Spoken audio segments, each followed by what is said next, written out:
What's going on, everybody? It's Carmine from Barmine Tech, and today we're going to be talking about setting up a Cloudflare DDNS.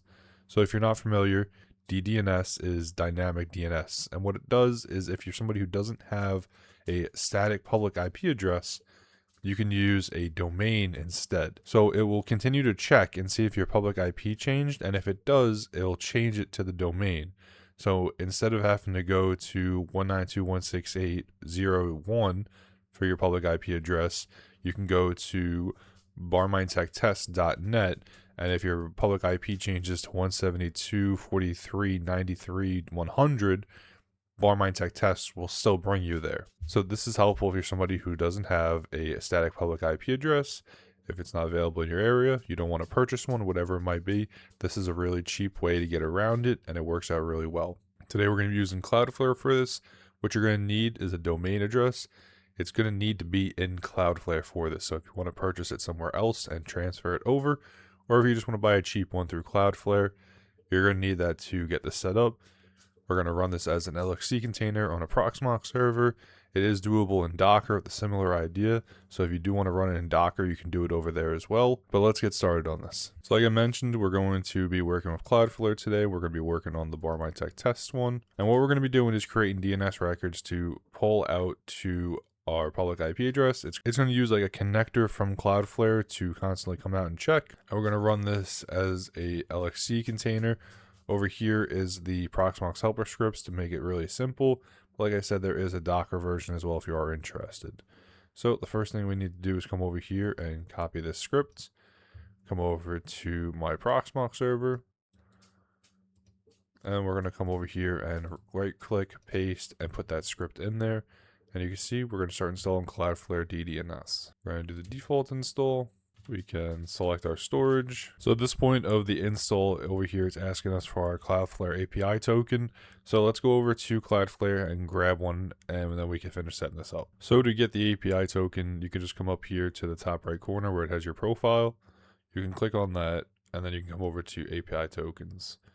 From here, you can click create token. So now over here is where we're actually going to get our token.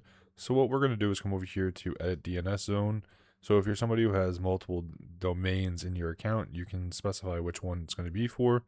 So we're going to hit use template, and then we're going to come over to zone resources. It's going to be include specific zone barminetechtest.net, and it would be whichever one that you want to use. Other than that, that's really all we need over here. We can continue to summary, create token, and then just note that this will be the only time this token is going to be available, so make sure that you have it written down.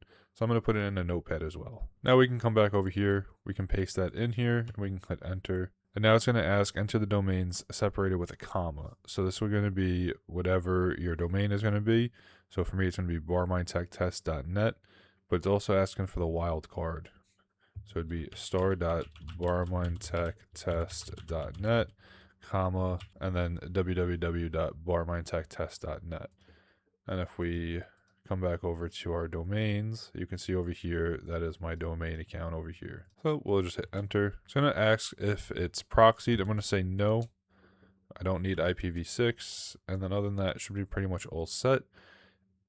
It does have a record over here saying that if we ever need to change any of the config, it is available in this area. So if we do need to change anything going forward, we can. If you need to make a new API key, if you need to change any of the configuration options, we could always do so in this file.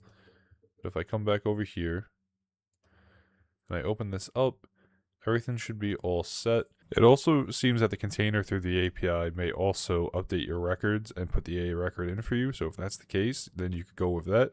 So now at this point, your two records are already made because they actually got pushed through from the API, and you actually should be good to test. The one thing to keep in mind is that DNS does take a little bit to propagate from providers like Cloudflare and other ones, but you could try to ping. So if you come over here to a command prompt, and if I ping barminetechtest.net, you're going to see it's not going to resolve, and that's because we need the www.